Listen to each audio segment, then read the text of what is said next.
शेतामधील युद्धाच्या धाराशिवच्या कलिंगडाला मोठा फटका बसलाय।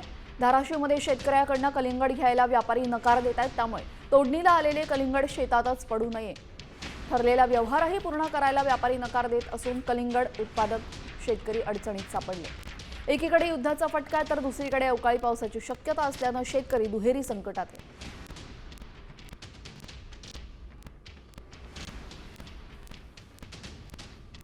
व्यापाऱ्याला वारंवार फोन करता की प्लॉट आलेला आहे, परंतु व्यापारी येतो म्हणते आणि फोन उचलत नाही।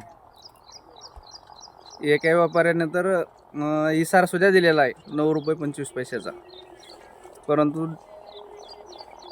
उचलण्यास टाळाटाळ करीत आहे।